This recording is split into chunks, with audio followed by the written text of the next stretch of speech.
कयामत का दिन बहुत खतरनाक होगा। वहां इतनी फुर्सत कहां किसी को है दूसरे की तरफ देखे। वहां नफ्सी नफ्सी का आलम होगा।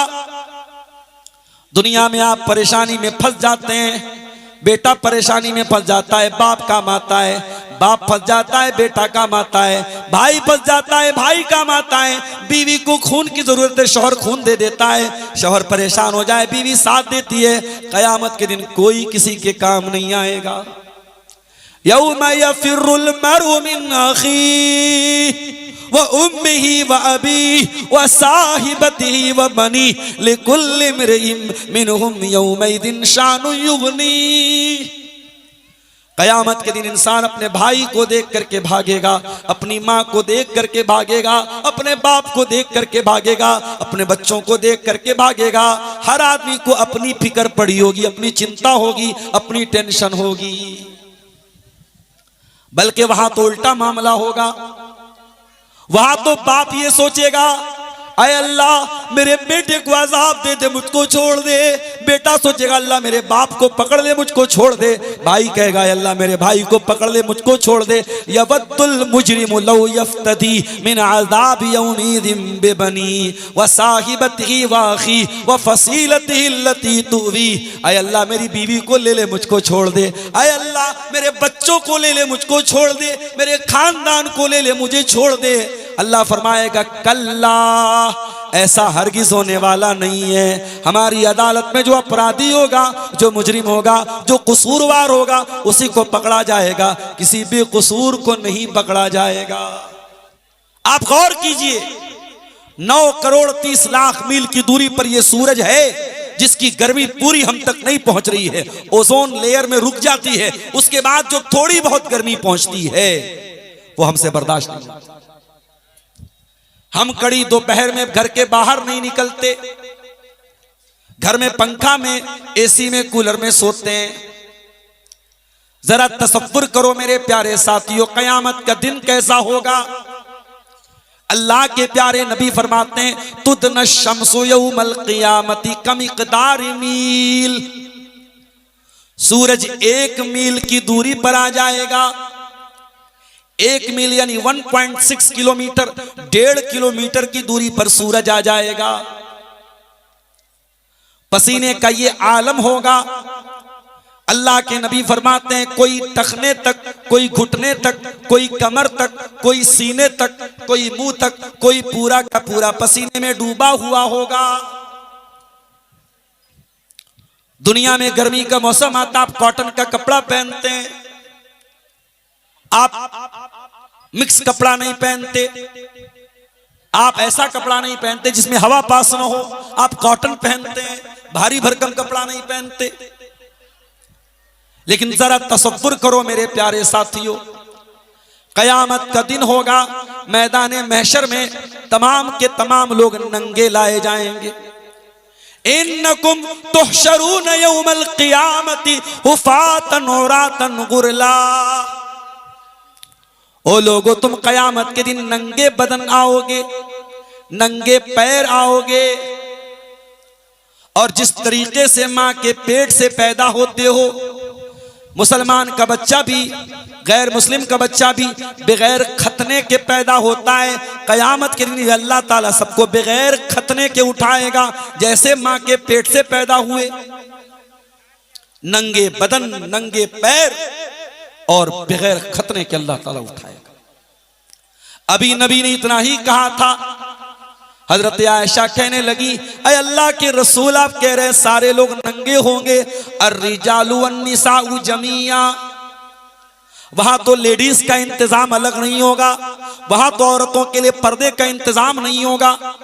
अय अल्लाह के नबी जब मर्द भी नंगे होंगे, औरतें भी नंगी होंगी, तब तो बड़ा मुश्किल का आलम होगा। लोग एक दूसरे की शर्मगाह देखेंगे, लोग एक दूसरे का सतर देखेंगे, लोग एक दूसरे की बॉडी को, एक दूसरे के शरीर को देखेंगे।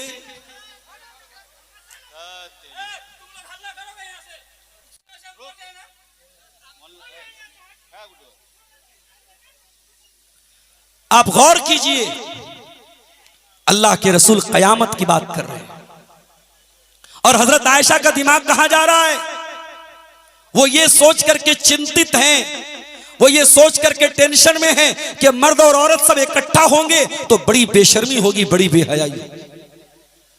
आज अफसोस के साथ कहना पड़ता है, आज हमारी कौम की लड़कियों के अंदर से, हमारे कौम के लड़कों के अंदर से सबसे ज्यादा अगर किसी चीज की कमी अगर पाई जा रही है वो शर्म और हया है। मेरे प्यारे साथी, मैं शादी ब्याह की बात नहीं करूंगा, मैं मेले ठेले की बात नहीं करूंगा, मैं मार्केट और बाजारों की बात नहीं करूंगा, वहां क्या होता है, लेकिन आपके सीमांचल के जलसों का जो हाल मैं देख रहा हूं, जवान जवान लड़कियां सज संवर कर मेकअप करके खूबसूरत कपड़े पहन के मां के साथ, भाई के साथ, बाप के साथ जा रही हैं, उन्हीं के बगल से लड़के गुजर रहे हैं, आवाजें कस रहे हैं, सड़क पर मर्द और जन का इख्तिलात हो रहा है, आवाजें कसी जा रही है, सीटियां बज रही हैं, हर जलसे में कुछ ना कुछ हंगामे हो रहे हैं।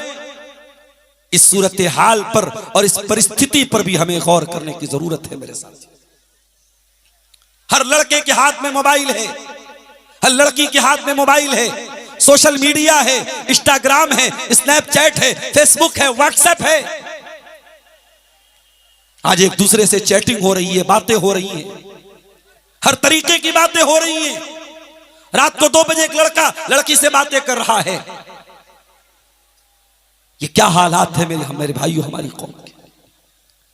आप गौर कीजिए, हजरत आयशा, अल्लाह के नबी कयामत की बात कर रहे हैं। हजरत आयशा कह रही है, अल्लाह के नबी मर्द औरत को देखेंगे, औरतें मर्दों को देखेंगी।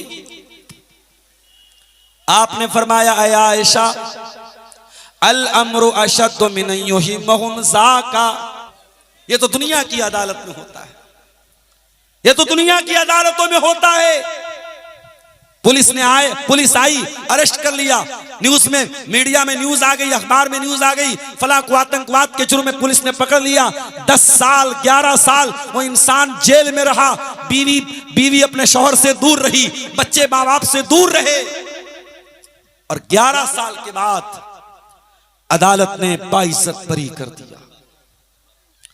ऐ दुनिया की अदालतों के जजो, ऐ कानून के रखवालो, ऐ कानून की रक्षा करने वालों, तुमने उस मुल्जिम को 11 साल के बाद बाइज्जत रिहा तो कर दिया, उसके बच्चों ने जो 11 साल अपने बाप से दूर रह करके यतीमी का दर्द सहा, वो 11 साल उस बाप के कौन लौटाएगा। उसकी बीवी ने अपने शौहर के बगैर 11 साल तक जो बेवा की जिंदगी गुजारी, उस औरत के 11 साल कौन गुजारे, कौन लौटाएगा। ओ मीडिया वालों, तुमने पुलिस के अरेस्ट करते ही अपराधी घोषित कर दिया, तुमने मुजरिम घोषित कर दिया, और 11 साल के बाद अदालत कहती है वो बाइज्जत बरी कर दिया गया। तुमने उसको जो बदनाम किया, तुमने जो न्यूज पर चैनल चलाई, तुमने चैनल पर जो न्यूज चलाई, तुमने अखबारों में जो हेडिंग चलाई, उसका हिसाब कौन देगा मेरे साथी। दुनिया की अदालत में होता है, अल्लाह की अदालत में ऐसा होने वाला नहीं। कयामत का दिन ऐसा होगा, बाप बेटे के काम नहीं आएगा, शौहर बीवी के काम नहीं आएगा, कोई किसी के काम नहीं आएगा, सारे लोग नंगे होंगे।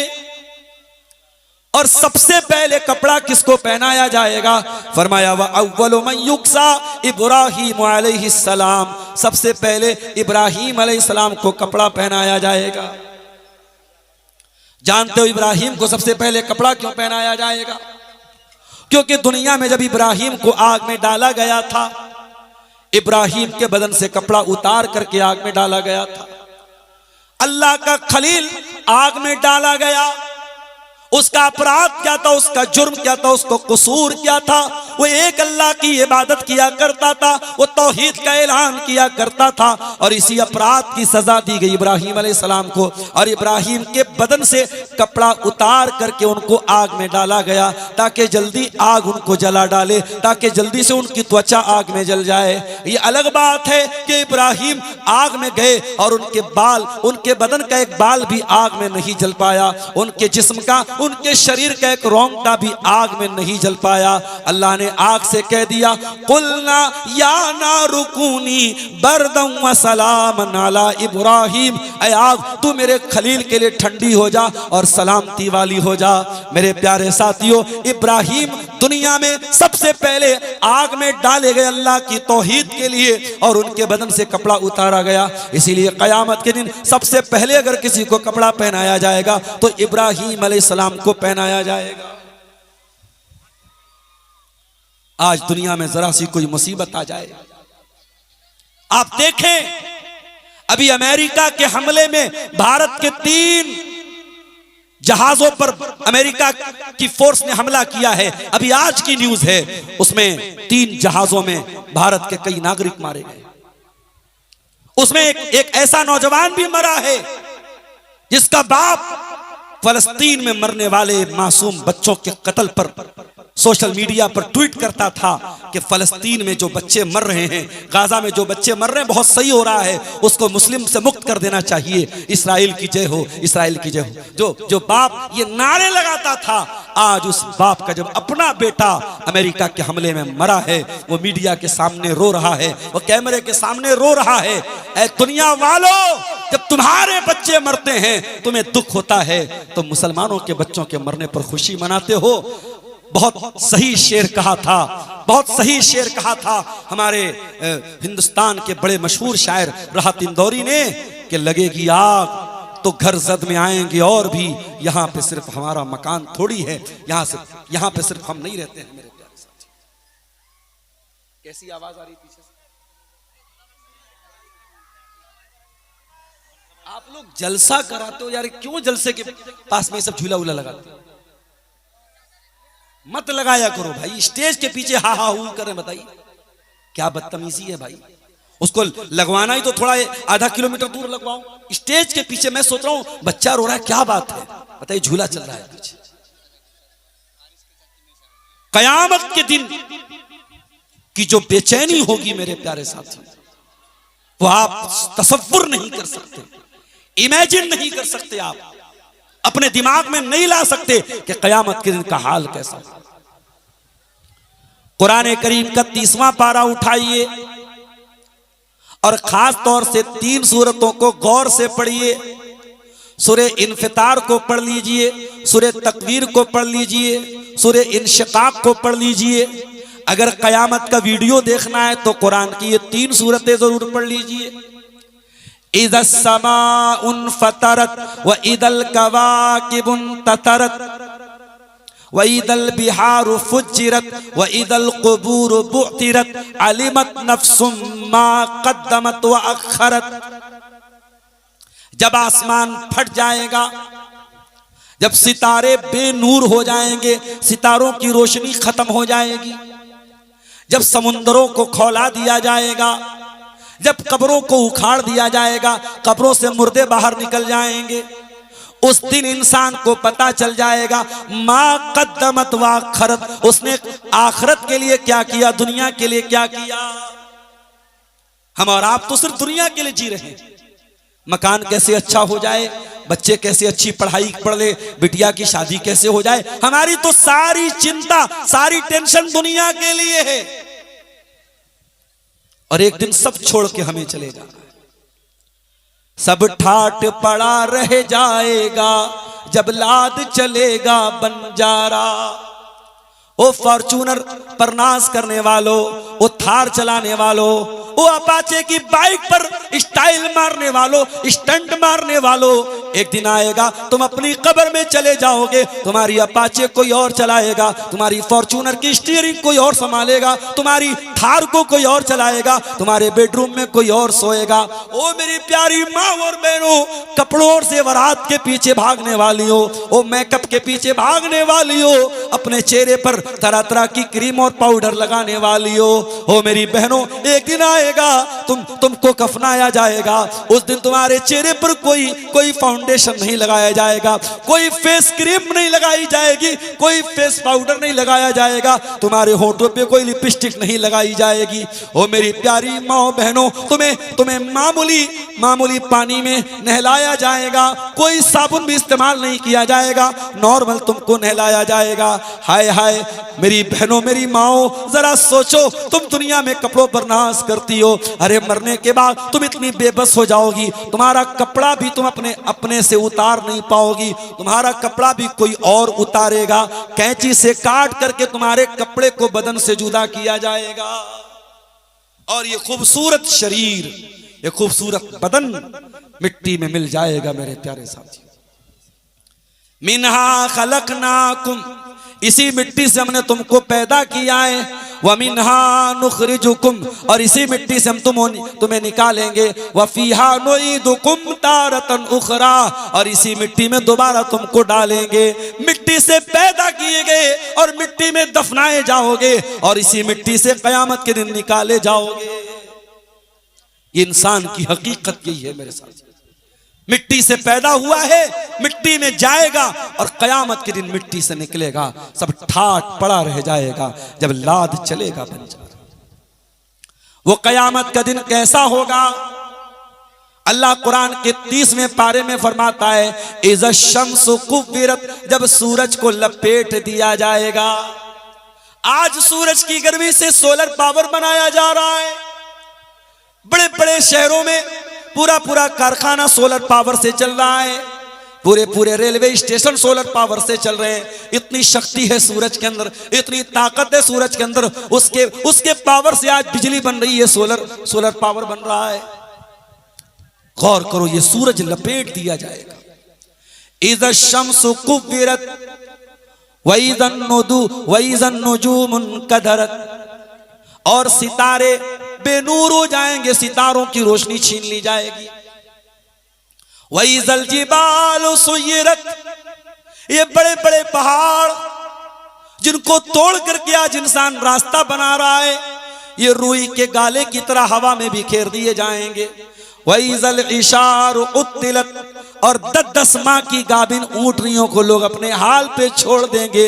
10 माह की गाभिन ऊँटनी की भी कोई सुरक्षा करने वाला, कोई देखभाल करने वाला नहीं होगा। ये कयामत का दिन होगा मेरे साथियों।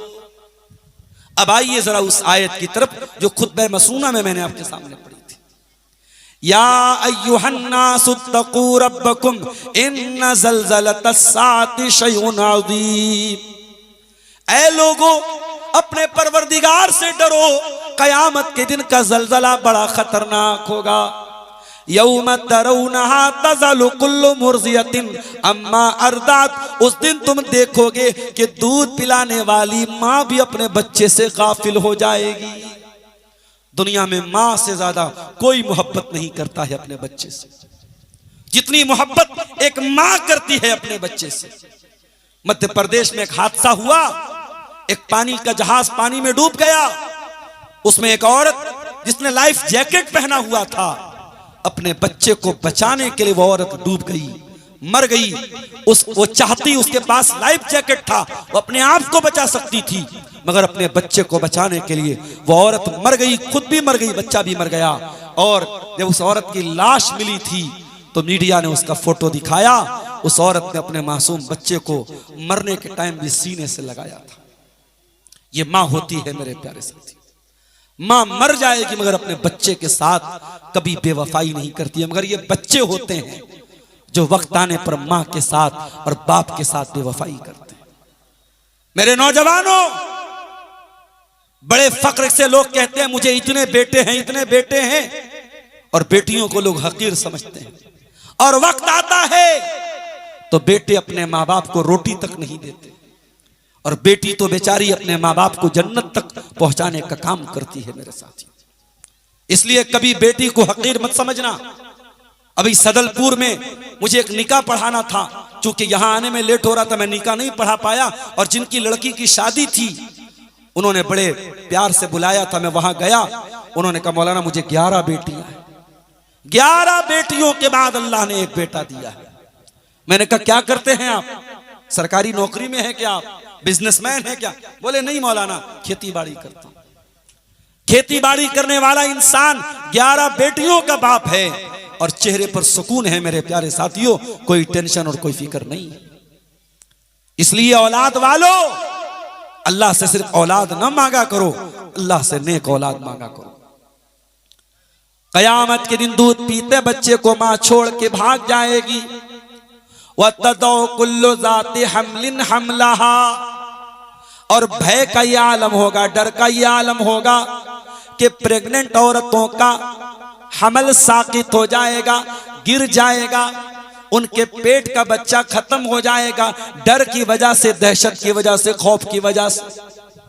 वतरन्नास सुकारा, और लोगों के चेहरे पर ऐसी हवाइयां छा रही होंगी, लोगों के चेहरे पर ऐसा खौफ होगा, लोगों के चेहरे पर ऐसा डर होगा, ऐसा लग रहा होगा कि लोग नशे की हालत में हैं। वलाकिन्ना वमा हुम बिसुकारा, लेकिन कोई नशे की हालत में नहीं होगा।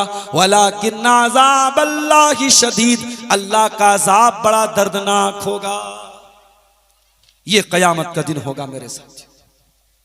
ये कयामत जिसे कुरान में अल कारिया कहा गया, अल कारिया का मतलब अचानक आएगी, बता के नहीं आएगी, अपॉइंटमेंट लेके नहीं आएगी, फोन करके नहीं आएगी, व्हाट्सएप करके नहीं आएगी, मैसेज कर, अचानक आ जाएगी कयामत। अल्लाह के रसूल फरमाते हैं कि एक आदमी अपने जानवर का दूध दूह रहा होगा, बकरी का दूध दूह रहा होगा, गाय का दूध दूह रहा होगा, ऊँटनी का दूध दूह रहा होगा, अभी दूध उसके बर्तन में पहुंचा नहीं होगा, इतने में कयामत आ जाएगी। कपड़े की दुकान पर कपड़ा खरीदने वाला पहुंचा होगा, कपड़ा बेचने वाला अभी कपड़ा नाप रहा होगा, अभी उसने कपड़े का नाप मुकम्मल नहीं किया होगा, अभी सौदा मुकम्मल नहीं हुआ है, अभी कपड़ा लेने वाला कपड़ा नहीं लिया है, अभी कपड़ा बेचने वाले को अमाउंट नहीं मिला है कि इतने में कयामत आ जाएगी मेरे साथियों। अब आप जरा दिल पर हाथ रख के बताओ मेरे साथियों, उस दिन की शिद्दत से और उस दिन की गर्मी से बचाने के लिए आपने क्या उपाय किया है मेरे साथियों? दुनिया की गर्मी से बचने के लिए हमने कूलर लगाया, हमने एसी लगाया, हम कार में भी चलते हैं तो एसी लगा के चलते हैं, हम तो ट्रेन में भी सफर करते हैं, गर्मी के मौसम में एसी में जाते हैं। मेरे प्यारे साथियों, कयामत के दिन जब ये सूरज 1 मील की दूरी पर होगा, उस दिन आपको कहां से एसी मिलेगी, कहां से कूलर मिलेगा, कहां से पंखा मिलेगा? आइए अपने नबी से पूछते हैं। अल्लाह के नबी फरमाते हैं, सबअतुन युज़िल्लुहुमुल्लाहु फी ज़िल्लिही यौमा ला ज़िल्ला इल्ला ज़िल्लुहु। कयामत के दिन 7 ऐसे लोग होंगे जिनको अल्लाह ताला अपने अर्श का साया देगा। कयामत के दिन और कोई छाया नहीं होगी और कोई साया नहीं होगा। गर्मी से बचने का एक ही उपाय होगा, अल्लाह ताला अपने अर्श की छाया में कुछ लोगों को जगह देगा। कौन होंगे वो लोग? नंबर 1, इमामुन आदिलुन, इंसाफ करने वाला बादशाह, इंसाफ करने वाला शासक, इंसाफ करने वाला राजा, जो प्रजा के साथ भेदभाव न करता हो, जो पब्लिक के साथ अन्याय न करता हो, जो कानून को अगर लागू करता हो तो धर्म और जाति के आधार पे कानून को लागू न करता हो, जिसका कानून सबके लिए बराबर हो, वो इंसाफ करने वाला इमाम, वो इंसाफ करने वाला बादशाह कयामत के दिन अर्श का साया पाएगा। और जानते हो, इस्लाम में अन्याय के लिए कोई जगह नहीं है, दुश्मन के साथ भी आपको अन्याय नहीं करना। कुरान तो यहां तक कहता है, वला यजरिमन्नकुम शनआनु कौमिन अला अल्ला तादिलु, तुम अपने दुश्मन के साथ भी अन्याय न करना, ना इंसाफी न करना। ए दिलू हुआ अक़रबु लित्तक़वा, मेरे बंदो तुम अदलो इंसाफ किया करो। अल्लाह ताला इंसाफ करने वालों से मोहब्बत करता है, अल्लाह से वही लोग डरते हैं जो इंसाफ करते हैं। नबी की अदालत में केस आया, एक औरत ने चोरी कर ली। इस्लाम में चोरी की सजा हाथ का काटना है। नबी ने फैसला कर दिया, औरत का हाथ काटा जाएगा। औरत बहुत बड़े खानदान की थी, हजरत खालिद बिन वलीद के खानदान की थी, बनु मखजूम की औरत थी, नाम था फातिमा। उसके खानदान के लोगों ने कहा, अगर इसका हाथ कट जाएगा पूरे खानदान की नाक कट जाएगी। लोगों ने हिम्मत तो नहीं पड़ी कि अल्लाह के रसूल से कुछ कह सके। लोगों ने अल्लाह के रसूल के बड़े चहेते साहबी, जिनको अल्लाह के नबी बच्चों की तरह प्यार किया करते थे, ओसामा बिन जैद, उनसे कहा, अरे ओसामा, आप जरा अल्लाह के रसूल से हमारे हक में सिफारिश करा दीजिए, इस औरत का हाथ ना कटे, कोई और सजा दे दी जाए, कोई और पेनाल्टी दे दी जाए, हाथ ना कटे। बुखारी की रिवायत है, ओसामा बिन जैद अल्लाह के रसूल के पास आते हैं, अय अल्लाह के नबी, कोई और सजा दे दीजिए, हाथ मत काटिए, बड़े ऊंचे खानदान की औरत है। अल्लाह के प्यारे रसूल का चेहरा गुस्से से लाल हो गया और आपने गुस्से में फरमाया, अय ओसामा, क्या चाहते हो तुम? अतशफो फी हद्द मिन हुदूदिल्लाह, अय ओसामा, क्या तुम चाहते हो मैं अल्लाह के कानून को बदल डालूं? क्या तुम ये चाहते हो कि मैं तुम्हारे लिए अल्लाह के कानून को तोड़ डालूं? अय ओसामा, तुमसे पहले के लोग इसीलिए हलाक हो गए, इसीलिए बर्बाद हो गए। कोई गरीब आदमी अपराध करता था, सजा देते थे, कोई बड़ा आदमी वही अपराध करता था, छोड़ देते थे। अय ओसामा, कान खोल के सुन लो, व अयमुल्लाह, अल्लाह की कसम, लौ अन्ना फातिमा बिन्त मुहम्मदिन सरकत लकता तो यदहा, अगर मेरी बेटी फातिमा भी चोरी कर देती, मैं उसका भी हाथ काटने का हुक्म देता। मेरी अदालत में मेरी बेटी भी बच नहीं सकती थी। यह है इस्लाम का न्याय और यह है इस्लाम का इंसाफ। ओ गिद्दाबारी वालों, अल्लाह ने आपको बेटा दिया है, औलाद दिया है, 4 बेटे अल्लाह ने आपको दिए, एक बेटे को आप जमीन में ज्यादा हिस्सा दे दें, जायदाद ज्यादा दे दें, खेती बाड़ी ज्यादा दे दें, और 3 को कम दे दें, ये भी बहुत बड़ा अन्याय है, ये भी बहुत बड़ी नाइंसाफी है। और अल्लाह क्या, इसका भी जवाब आपको देना पड़ेगा। अल्लाह के नबी के पास एक ऐसा ही केस आया, एक सहाबी अपने एक बच्चे को खजूर का बाग देना चाहते थे। आपने पूछा, ये बताओ क्या और भी बच्चों को खजूर का बाग दिया है? अय अल्लाह के नबी, और बच्चों को तो नहीं दिया है, एक ही बेटे को देना चाहता हूं। आपने फरमाया, कान खोल करके सुन लो, इत्तकुल्लाह, अल्लाह से डरो, वादिलू बैना औलादिकुम, अपनी औलाद के साथ इंसाफ करो, अपनी औलाद के साथ अन्याय न करो, अपनी औलाद के साथ ना इंसाफी न करो। ओ गांव वालों, अगर आप गांव के मुखिया हैं, आप कबीले के सरदार हैं, आप अपने इलाके के सरदार हैं, और लोग आपके पास फैसला कराने आते हैं, पक्षपात न करना, किसी की तरफदारी न करना, पैसे वाले का साइड न ले लेना, ताकत वाले का फेवर न ले लेना। आपको अगर लोगों ने फैसला करने वाला बनाया है, इंसाफ वाला फैसला करना, तभी कयामत के दिन की गर्मी से बच पाओगे। अल्लाह के नबी फरमाते हैं, इमामुन आदिलुन, इंसाफ करने वाला सरदार, इंसाफ करने वाला सरपंच, इंसाफ करने वाला मुखिया, इंसाफ करने वाला राजा। और आगे बढ़िए, दूसरी चीज, वशाबुन नशाफी इबादतिल्लाह, और वो नौजवान भी अल्लाह के अर्श का साया पाएगा जिसकी जवानी अल्लाह की इबादत में गुजरी हो। ओ लड़कियों के चक्कर में पड़ने वाले मेरे नौजवान भाइयों, इन लड़कियों के चक्कर में पड़ के तुम्हारा माल भी बर्बाद होगा, तुम्हारा शरीर भी बर्बाद होगा, तुम्हारी जवानी भी बर्बाद होगी, और तुम अल्लाह को नाराज करके बैठ जाओगे। अरे ठीक है, जवान हो गए हो, शादी के काबिल हो गए हो, माँ बाप से थोड़ा काम धंधा करने लगो, थोड़े जिम्मेदार बन जाओ, और माँ बाप से कह के शादी कर लो। हराम काम न करो, गलत काम न करो, अपनी जवानी को इधर उधर मुंह मार के बर्बाद न करो। ओ मेरी प्यारी बहनों, खबरदार, सोशल मीडिया के ऊपर किसी प्यार और मोहब्बत के चक्कर में ना पड़ना। ये प्यार के नाम पे तुम्हारे शरीर को नोचने की साजिशें चल रही हैं। ये मोहब्बत के नाम पे तुम्हारे शरीर का लाभ उठाना चाहता है, तुम्हारी इज्जत को लूटना चाहता है। खबरदार, इन प्यार और मोहब्बत के चक्करों में न पड़ना। अपनी शर्मगाह की हिफाजत करना, अपनी जवानी की हिफाजत करना। अरे जो प्यार करेगा, जो मोहब्बत करेगा, वो इंस्टाग्राम पे मोहब्बत वाले मैसेज नहीं भेजेगा, वो व्हाट्सएप पे चैटिंग नहीं करेगा, वो फेसबुक पर आपसे फोटो नहीं मांगेगा, वो आपकी नंगी तस्वीरें नहीं मांगेगा। अरे जो मोहब्बत करेगा, वो आपके बाप को निकाह का पैगाम भेजेगा, आपको बीवी बनाएगा, हलाल तरीके से, जायज तरीके से, प्रॉपर चैनल से आपको अपनी बीवी बनाएगा और जन्नत में लेके जाएगा। जो मोहब्बत करेगा, जो प्यार करेगा, वो ज़िना करके आपको जहन्नम की आग में नहीं जलाएगा। लिहाजा खबरदार, मेरी बहनों तुम भी सुन लो, मेरे भाइयों तुम भी सुन लो, जवानी को बर्बाद न करो। ये जवानी अल्लाह की बहुत बड़ी नेमत है। कयामत के दिन अल्लाह के नबी फरमाते हैं 5 सवालों का जवाब दिए बगैर कोई अपनी जगह से हिल नहीं पाएगा। ला तज़ूलु कदम इब्ने आदम, कयामत के दिन आदम का कोई बेटा हिल नहीं पाएगा जब तक 5 सवालों का जवाब न दे दे। उसमें पहला सवाल होगा अन उम्रिही फीमा अफना। अब्दुल गफ्फार साहब 60 साल जिंदा थे आप, 50 साल जिंदा थे आप, आपने अपनी जिंदगी को कहाँ गुजारा। दूसरा सवाल होगा व अन शबाबिही फीमा अबला।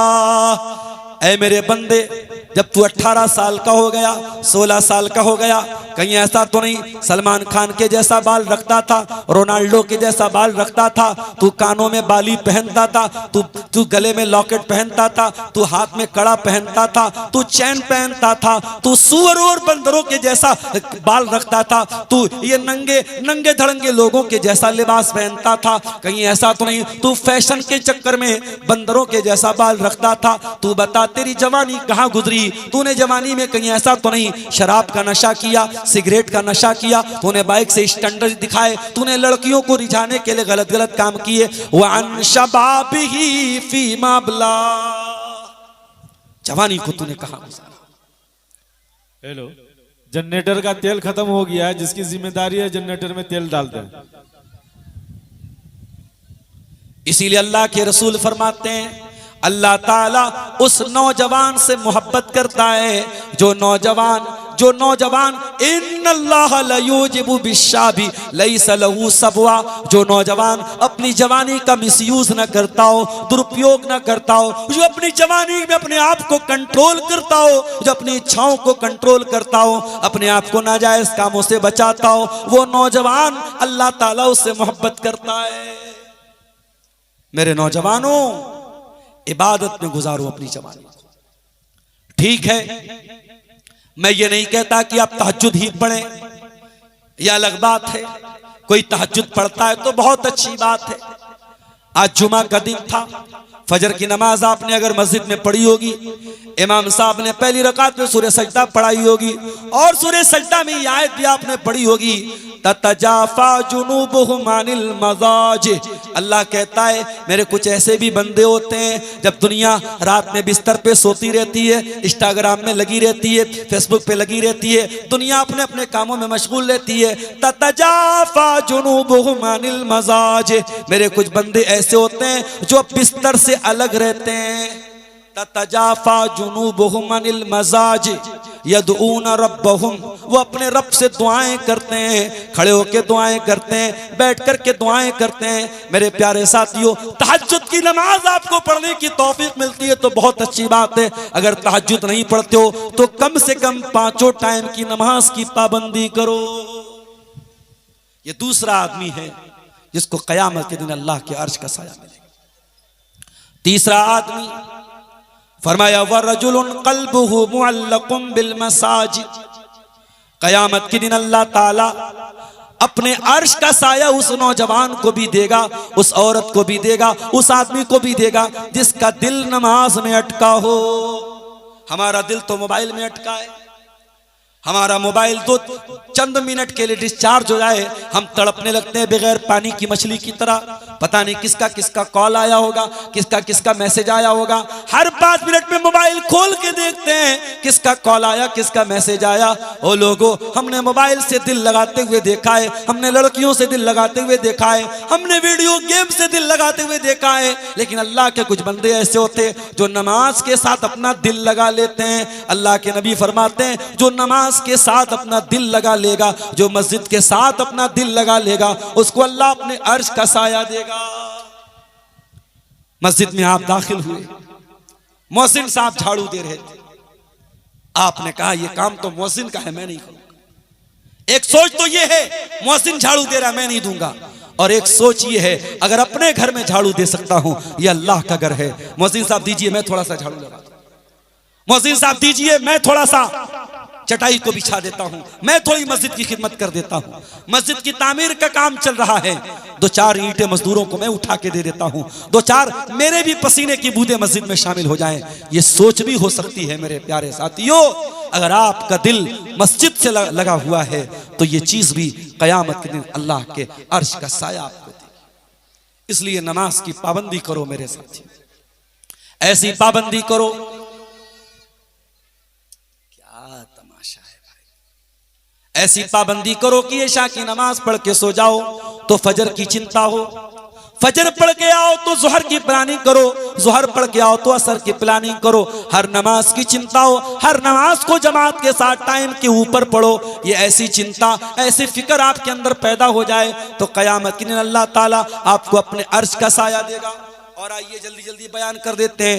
तीसरा आदमी, पहला आदमी इमामुन आदिलुन, दूसरा आदमी वो नौजवान जिसकी जवानी अल्लाह की इबादत में गुजरी हो, तीसरा आदमी जिसका दिल मस्जिद में अटका हो, और चौथा आदमी फरमाया व रजुलानी तहाब्बा फिल्लाही इज्तमा अलैहि व तफर्रका अलैहि, 2 लोग आपस में मोहब्बत करते हो अल्लाह के लिए मिलते हो, अल्लाह के लिए जुदा होते हो। अब्दुल गफ्फार साहब, आज अल्लाह के लिए मोहब्बत करने वाले बहुत कम मिलेंगे। कोई किसी से प्यार से मिलता है, उससे कोई फायदा है, कोई जमीनो जायदाद का मामला है, कोई रुपये पैसे का मामला है, लेकिन एक इंसान दूसरे मुसलमान से मोहब्बत करता है सिर्फ इस बुनियाद पे करता है, ये मुवहिद बंदा है, ये मोमिन बंदा है, ये नमाजी बंदा है, ये आलिम है, ये तकरीरें करता है, ये दीन पढ़ाता है, ये दीन का टीचर है, ये दीन का उस्ताद है, ये हाफिज कुरान है, ये हमारा हीरो है, हम इससे मोहब्बत करते हैं। आपने अगर अल्लाह के लिए किसी से मोहब्बत की है, अल्लाह के नबी फरमाते हैं अगर 2 लोग आपस में अल्लाह के लिए मोहब्बत करते हैं तो उन दोनों लोगों को भी अल्लाह ताला कयामत के दिन अपने अर्श का साया देगा। अल्लाह के रसूल फरमाते हैं एक आदमी अपने भाई से मिलने जा रहा था दूसरे गांव में, रास्ते में फरिश्ता मिला, फरिश्ते ने पूछा कहां जा रहे हो? का फला गांव जा रहा हूं। का किस लिए जा रहे हो? का अपने फला भाई से मिलने जा रहा हूं। फरिश्ते ने पूछा हल लक मिन नेमतिन तरुबुहा, क्यों मिलने जा रहे हो? क्या कोई एहसान का बदला उतारना है? क्या कोई काम है, कोई धंधा है, कोई कारोबार है, कोई मकसद है? कहता है नहीं, इन्नी उहिब्बुहु फिल्लाह, वो मेरा मुसलमान भाई है, वो मेरा मोमिन भाई है, मैं अल्लाह के लिए उससे मोहब्बत करता हूँ। अल्लाह के नबी फरमाते हैं अल्लाह ताला फरिश्ते से कहता है जाओ मेरे बंदे से कह दो कि जब तू अल्लाह के लिए उससे मोहब्बत करता है तो जा, अल्लाह ताला भी ऐलान कर रहा है कि अल्लाह ताला भी तुझसे मोहब्बत करता है। अल्लाह, ऐसी सच्ची मोहब्बत। अब यहां मोहब्बत में वो लड़का लड़की वाली मोहब्बत को मत ले आना, वो मोहब्बत अल्लाह के लिए नहीं होती है। यहां ईमान की रिश्ते की बुनियाद पर अभी आप देखिए उत्तर प्रदेश के शामली के मोहम्मद अली का नाम इस वक्त मीडिया में बड़ा चर्चित है, जिसको ये इल्जाम लगाया जा रहा है कि उसका जबरन धर्मांतरण कराया गया है, उसको जबरदस्ती इस्लाम कबूल करवाया गया है। मोहम्मद अली कहता है कि नहीं साहब, मैंने अपनी मर्जी से इस्लाम कबूल किया। लोगों ने कहा आपका करोड़पति बाप जायदाद से बेदखल कर देगा, कि आप जायदाद छोड़ देंगे या इस्लाम को छोड़ देंगे? उसने कहा इस्लाम तो नहीं छोड़ सकता, मेरे एक हाथ पे कोई चांद रख दे और एक हाथ पे सूरज रख दे और फिर कहे कि तू इस्लाम को छोड़ दे, तब भी मैं इस्लाम को नहीं छोड़ूंगा। मीडिया वालों, तुम्हारा दांव तो उल्टा पड़ गया। जिस नौजवान के वाकये को तुमने मीडिया में नफरत फैलाने के लिए फैलाया था, आज वो नौजवान इस्लाम की तबलीग का जरिया बना है। और मुझे अकबर इलाहाबादी का वो शेर याद आ रहा है, इस्लाम की फितरत में कुदरत ने लचक दी है, उतना ही ये उभरेगा जितना के दबाओगे। इस्लाम किसी के दबाने से न दबा था, न दबा है, न दबेगा इंशाअल्लाह। मेरे अजीजों, मोहब्बत करो तो अल्लाह के लिए करो, मोहब्बत करो तो अल्लाह के लिए करो। और आगे बढ़िए नंबर 5, वरजुलुन दातुहुम रातुन ज़ातु मनसिबिन व जमालिन फ़क़ाल इन्नी अख़ाफ़ुल्लाह। और वो नौजवान भी अल्लाह के अर्श का साया पाएगा जिसको कोई पैसे वाली औरत, कोई दौलत वाली औरत, कोई हसीन और जमील औरत, कोई ब्यूटीफुल औरत, कोई स्मार्ट औरत, कोई बहुत खूबसूरत औरत गलत काम की दावत दे, जिना की दावत दे, बदकारी की दावत दे, और वो नौजवान ये कह के ठुकरा दे इन्नी अकाफुल्लाह, नहीं नहीं मैं जिना नहीं कर सकता, मैं अल्लाह से डरता हूं। इस पर भी कई वाकयात हैं, मेरे पास वक्त कम है, मैं वाकयात बयान नहीं कर रहा हूं। बस इतना समझ लो मेरे प्यारे साथियों, हालात जितने भी नाजुक हो जाएं, नौजवानों कान खोल के सुन लो, हालात जितने भी नाजुक हो जाएं, जिना आपके लिए हलाल नहीं है, आपके लिए निकाह हलाल है। इसलिए शेरशाबादी लोगों, इसलिए सीमांचल वालों, इसलिए गिद्दाबारी वालों, अपने नौजवानों की सही टाइम पे शादी करो, लड़कियों की भी सही टाइम पे शादी करो, लड़कों की भी सही टाइम पे शादी करो। निकाह को इतना आसान बना दो कि ज़िना मुश्किल हो जाए। मेरे प्यारे साथियों, आज अभी बनारस से एक साहब का फोन आया, एक गरीब परिवार की लड़की की शादी है, मौलाना कुछ मदद करवा दीजिए, गरीब बच्चे की शादी है। गरीब परिवार की बेटी की शादी करने के लिए लोगों के सामने हाथ फैलाना पड़े। मेरे प्यारे साथियों, ये कितने शर्म की बात है। हमने लड़कियों को कितना बड़ा बोझ बना दिया कि लड़की का बाप गरीब अगर है और लड़की की शादी करना है तो लोगों से मदद मांगता है, तब जाकर के वो शादी करता है। मेरे प्यारे साथियों, अल्लाह के वास्ते जहेज की लानत को बंद करो, बारात का चक्कर बंद करो, हल्दी और मंगनी का चक्कर बंद करो, सुन्नत तरीके से, सिंपल तरीके से निकाह करो, शादी को आसान करो, तभी जाकर के ज़िना मुश्किल हो पाएगा। नंबर 6, 5 लोग हो गए, 2 चीजें और सुन लीजिए, बात खत्म कर दूंगा। छठा आदमी जो कयामत के दिन अल्लाह के अर्श का साया पाएगा, फरमाया वरजुलुन तसद्दक़ बिसदक़तिन फ़ाख़फ़ाहा, जो अल्लाह की राह में सदका दे और इतना चुपके से दे कि बाएं हाथ को भी पता न चले दाएं हाथ ने क्या खर्चा किया। मौलवी साहब, आज तो जब तक चंदे का ऐलान माइक में न हो तब तक कोई चंदा नहीं देता। मैं ये नहीं कहता कि माइक पे चंदे का ऐलान करना गलत है, मगर मेरे प्यारे साथियों, कुछ ऐसा भी दान करके जाओ जो आपको पता हो, अल्लाह को पता हो। कुछ ऐसी भी गरीबों की मदद करके जाओ जो आपको पता हो, अल्लाह को पता हो। हम बहुत गुनाहगार लोग हैं, हम बड़े खताकार लोग हैं, हम अल्लाह को बड़ा नाराज करते हैं। हम जब छुपा करके सदका करेंगे, जब छुपा करके दान करेंगे, अल्लाह के नबी फरमाते हैं इन्ना सदक़त सिर्री तुत्फ़िउ ग़ज़ब रब्बी, जब छुपा करके दान दिया जाता है, जब छुपा करके सदका किया जाता है तो अल्लाह ताला का गुस्सा खत्म हो जाता है, अल्लाह की नाराजगी खत्म हो जाती है। छुपा करके सदका किया। लेकिन हाँ, महिला पिंडाल की जो लाइट चली गई है, प्राय मेहरबानी बिजली ऑपरेटर से गुजारिश है कि वहां जाकर के उसको जो है दुरुस्त करें। महिला पिंडाल की लाइट चली गई है, बिजली ऑपरेटर से गुजारिश है कि वहां जाएं और उसको दुरुस्त करें।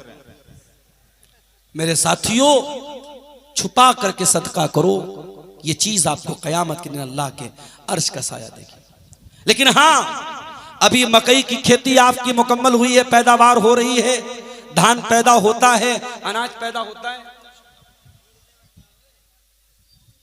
आप अपने अनाज की और खेती का जो ज़कात बनती है, जो उश्र बनता है, उसको आपको छुपा के देने की जरूरत है। उसको आप खुल करके दीजिए, ताकि जो ज़कात नहीं देते हैं, जो उश्र नहीं देते हैं, वो आपकी देखा देखी वो भी ज़कात दें। ज़कात को ओपन करके देना चाहिए ताकि सबको मालूम हो जाए। और आखिरी चीज मेरे प्यारे साथियों, कयामत के दिन की गर्मी से अगर बचना है तो 7वां नंबर क्या है?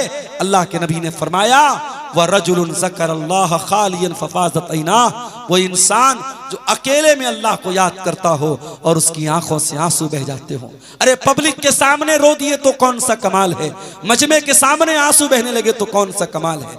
जाओ, कमरा बंद कर लो, लाइट ऑफ कर दो, अल्लाह के सामने हाथ फैलाओ, अपने पापों और अपने गुनाहों को याद करो और अल्लाह से कहो, अय अल्लाह, मैं बड़ा पापी हूँ, मैं बड़ा गुनहगार हूँ, बड़ी खताएं की हैं, बड़ा जुर्म किया है, बड़े अपराध किए हैं, लेकिन परवरदिगार तू रहमान है, तू रहीम है, तू गफ्फार है, तू गफूरुर रहीम है, तू सत्तारुज़ ज़ुनूब है। परवरदिगार मुझ पर भी अपने करम की वर्षा बरसा दे, मुझ पर भी अपनी रहमत की बारिश नाजिल कर दे, मुझे भी माफ कर दे। मेरे प्यारे साथियों, ये आंसू अगर आंख से निकल गया, इंशाअल्लाह क़यामत के दिन आपको गर्मी नहीं लगेगी। क़यामत के दिन अल्लाह अपने अर्श का साया देगा।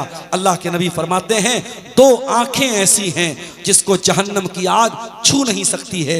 एक वो आंख जो अल्लाह के खौफ से आंसू बहाती हो, और दूसरी वो आंख जो अल्लाह की राह में चौकीदारी करती हो। ये दो आंखें हैं जो जहन्नम की आग में नहीं जलेंगी। ये चंद बातें क़यामत के दिन की हौलनाकियों के ताल्लुक से और क़यामत के दिन की गर्मी से हम कैसे बचें, इस मौजू पर आपके सामने रखी गई। 12 बज चुके हैं, मुझे निकलना है, लंबा सफ़र है। आप हज़रात से दुआओं की दरख्वास्त है, दुआ है रब्बुल आलमीन से, इलाहुल आलमीन हमें कहने सुनने से ज़्यादा अमल की तौफीक अता फरमाए। अल्लाह फ़िक्र आखिरत की तौफीक दे। अल्लाह हमारे नौजवानों की इस्लाह फरमाए, माँ बहनों की इस्लाह फरमाए। अल्लाह आज के इस जलसे को कामयाब बनाए। आप हजरात को अल्लाह तौफीक दे, दिल खोल के आप ताउन करें और आखिर तक आप जलसे को कामयाब बनाएं। अल्लाह ताला हम जितने उलमा यहाँ आए हैं सबकी हिफाजत फरमाए, हमारे देश की हिफाजत फरमाए, ईमान पर जिंदा रखे और ईमान पर हमारा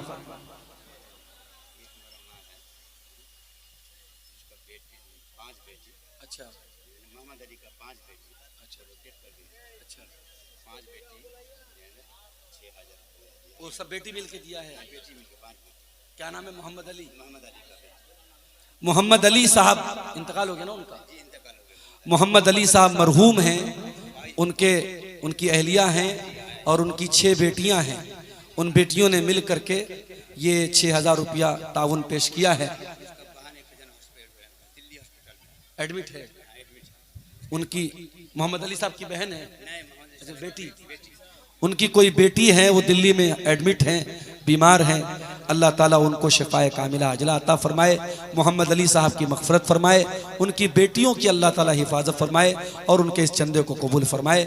मेरे भाइयों, मौलाना हुसैन सलफ़ी मेरे पीछे आ रहे हैं, इंशाअल्लाह वो बेहतरीन तरीके से तकरीर भी करेंगे और आपसे कलेक्शन करेंगे। मेरे साथ पास वक्त कम है, मैं निकल रहा हूँ, आप मुझे इजाज़त दें। वालिदैन के माल पर बेटी का कितना हक है? देखिए, वालिदैन अगर अपनी जिंदगी में माल बांट रहे हैं तो बेटा बेटी को बराबर देना पड़ेगा। माँ बाप के मरने के बाद जब उनकी वरासत बटेगी तो वो बेटे को बेटी का डबल मिलेगा।